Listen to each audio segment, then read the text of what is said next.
Hello again, YouTube. Christopher Holland here. Today I want to talk about climate change. For a long time, our world leaders, especially those who own businesses that benefit from maintaining the status quo using coal power and fossil fuels, especially oil,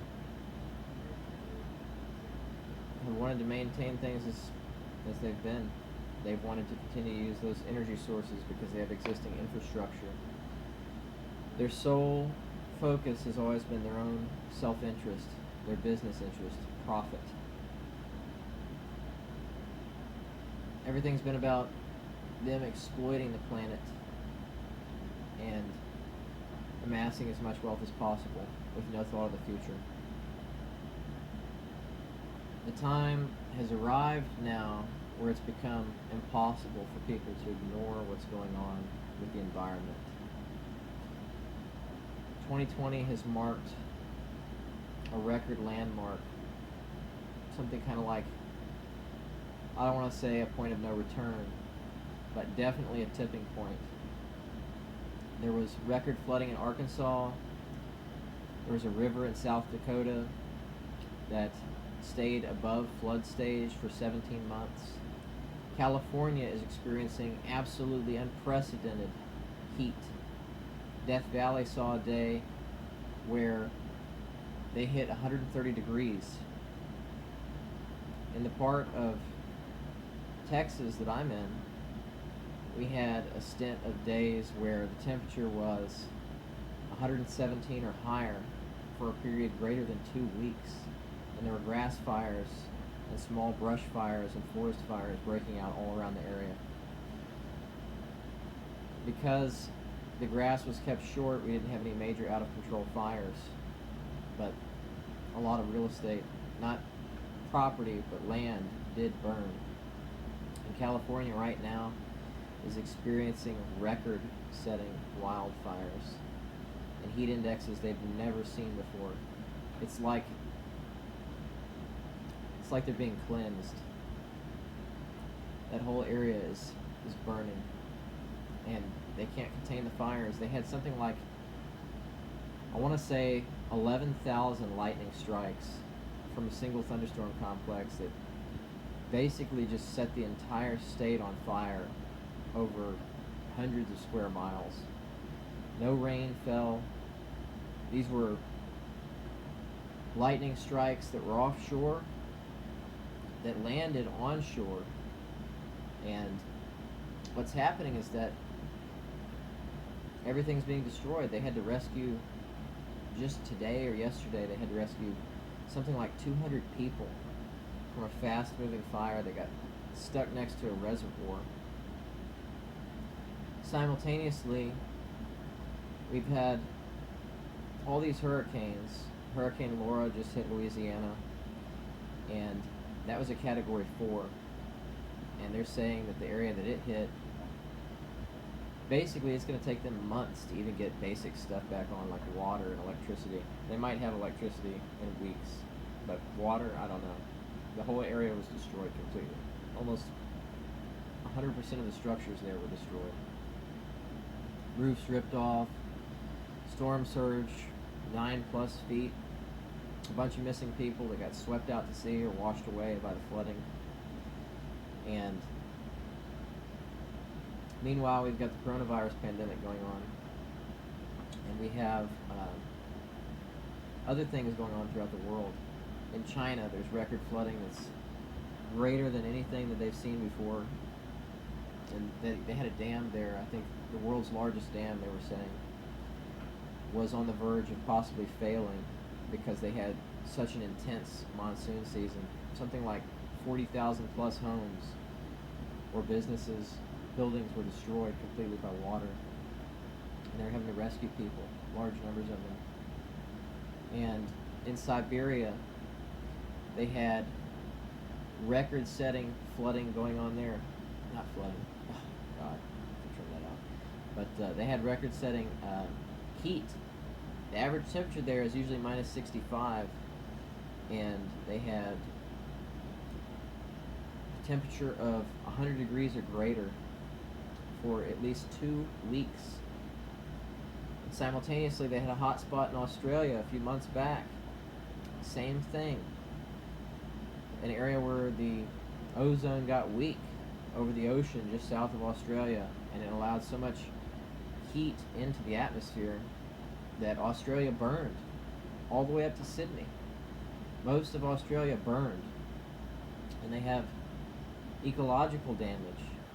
The Great Barrier Reef looks like it's mostly bleached out now, and most of the island of Australia was destroyed. Thousands and thousands of animals. Everything was burning. They don't think that they'll ever come back from that. All this stuff is happening around the world, and we are always too reactive. We're not being proactive with solutions. We need sustainable energy. We need 100% green energy solutions, and we need them now, today. Because, let me tell you what I believe is going to happen, based off the progression that I'm seeing. Within 10 years, or less, we're going to be having disasters at such a high frequency that we're not going to be able to build traditional single-family homes anymore. Not like we have been. These homes, just like they're built in the Middle East, they're going to have to build structures underground, a lot more like a bunker made out of cement and steel, in order to withstand these major disasters, because they're going to be happening at an increasing frequency. What we are doing by thawing all this ice and melting all the permafrost that's going on, melting all the glaciers and so forth, is we are making the Earth more geologically active. We're destabilizing the Earth's crust. And what is going to happen is that as the Earth becomes more geologically active, the natural processes are going to be accelerated. In other words, the faults are going to be more tectonically active. We're going to have greater geological instability, and there's going to be a lot more energy in the Earth's crust. Water and ice have always acted like a buffer, a temperature gradient that's kind of reduced all that activity. Even though there's volcanic activity in places like Iceland, things like that, places that were cold, most of that activity has been confined. It hasn't been allowed to escalate to the point where the Ring of Fire activates and we're having chains of volcanic eruptions and things of that nature, earthquakes.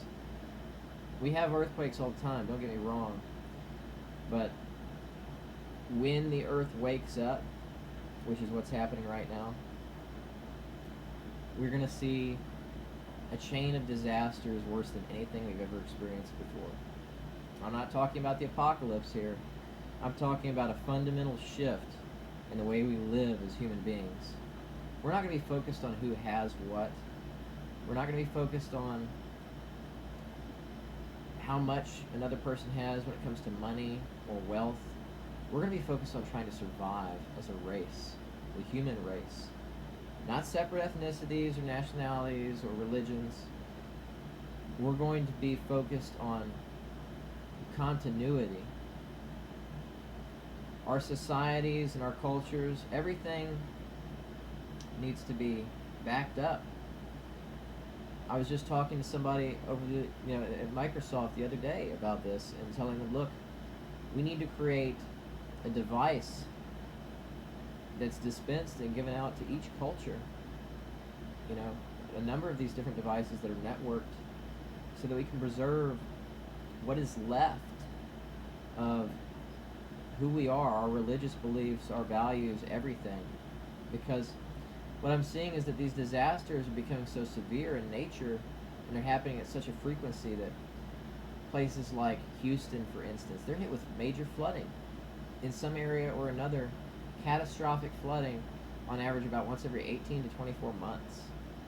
And it's so bad that the people there can't even rebuild before they're hit by the next flood. So what's happening is that the government is having to buy people out, but it's not happening fast enough, not anywhere near close enough to keep up with the rate at which these things are happening. Somebody, I think Popular Mechanics, had an article about it stating that they believe that Houston might be America's Chernobyl because of hurricanes and catastrophic flooding. I absolutely agree that that probably is going to end up being the outcome. Even if they get some kind of coastal barrier in place, the geography and topography of Houston puts it at such a high risk for catastrophic flooding. I mean, there's too many bayous that run through downtown. The skyline might be above the water line, but at some point, most if not all of the streets there will experiencing, they'll have terrible flood. It's already reached the depth in some places 2 or 3 stories along streets that follow the bayou, and it's going to get to the point where people will not be able to live in those places below a certain elevation anymore. I saw what it was like. I have pictures and video, and all these weather-related disasters, it's a precursor to something much greater that's coming. I'm not talking about the apocalypse. I'm talking about Mother Nature is about to push back in a way that we've never seen before. We didn't have the technology in the past to document it. The only thing that we can look at for reference is hieroglyphs, or reading the Bible, for instance, as a historical document to reference what other people have witnessed throughout history. Anytime that sin has grown to the point that it's at right now, which is unprecedented, you're looking at some kind of major upset event on the horizon imminently. The coronavirus is just the beginning, I suspect, and all these different things that are happening, we're building to something. I just don't know what. Some people think that maybe the second coming is going to happen sometime soon. I don't know. I don't doubt it. I've seen things that are difficult to explain. With some of these people, it's like God is culling the herd. He's taking the people that he doesn't want here, and he's leaving the best to save the rest. And all these disasters are to wake people up and get their attention back where it belongs, which is on God. Anybody who fails to take notice to these things, they're just blind. They're lost. They need help. I don't adhere to any specific religion, but I'm keenly aware of a lot of the things that are going on, and I observe what's happening in the world. And I like to consider myself to be open-minded whenever all these things are happening. It's too much happening in such a rapid sequence for it to be a coincidence, people. You have to understand that all this stuff that's happening is we're building towards something. I've talked to other people, a lot of other people, even random strangers that I've encountered, and we have these conversations, and I say, what do you think is going to happen with all this stuff? If you don't believe that what you're seeing is building to something greater, trust how you feel as far as that's concerned. If your gut tells you what mine's telling me, it tells me that we don't have much time left before some major fundamental shift occurs in the way that we live as human beings. We're not going to have the kind of existence that we have right now where we're staying separate, we're not interacting with each other. We're going to be in much closer quarters in the near future. I suspect that things are going to get so bad before they get better that large parts of Earth may become entirely uninhabitable with all these disasters that are going on. I'm not looking at any kind of, biblical thing for reference in terms of this. I have read, I don't have it memorized, but I've read some of it, and we're seeing things happen at such a frequency and in such severity that a lot of people believe that there's got to be biblical significance. I mean, Africa, they're getting hit with locusts hundreds of billions of locusts swarmed over a large area in Africa, and they're eating everything. They're not leaving any food source. Simultaneously, we had over 300 bodies of water in August in the United States that were rendered unpotable. The water was toxified with this green algae that was so dangerous that if you drank it or had contact with it, you would become sick and die. And they're finding squirrels that have bubonic plague. I mean, this is stuff that's very old. These are things that don't come up out of the blue. This is not stuff that's random all the time. I mean, all these things happening at high frequency, high intensity, and all you have to do, what I look at a lot of the time to reference this stuff and just keep track kind of what's going on is I watch the Weather Channel's apps videos. Their videos on there show a lot of this stuff. What you have to understand is that all of what our ancestors have done, everything is catching up. We're going to pay. As a species, we are going to pay for what they've done. The sins of the father are visited upon the son. And we are the descendants of those people. They lived a very selfish and sinful life. They murdered and they raped and they stole, and all of that they've done, it has lasting generational consequences, which I've told to other people. I've spoken to some big companies concerning some of the stuff, and they're beginning to talk about what's happened. I mean, the exploitation, the skin trade, all that stuff, these things, all this stuff builds up. You can't treat people the way that they've been treated in large numbers for hundreds or even thousands of years and not have some major ramifications come back down the line. All this stuff, it has a cumulative effect. What we're doing to each other, what we're doing to the world. That's why I say that these weather-related disasters, stuff that's going to go on, geopolitical events between world leaders and so forth, having a leader like the one we have in power right now. This man is talking about his hair. And meanwhile, we're trying to figure out how we're going to eat. We're not dying from coronavirus. I'm not concerned about the virus. But you have to understand that none of this stuff is coincidental. There's too much order to the chaos for any of this to be an accident. Anybody who doesn't see that, you gotta wake up. That's how it is. If you don't believe yet, you will.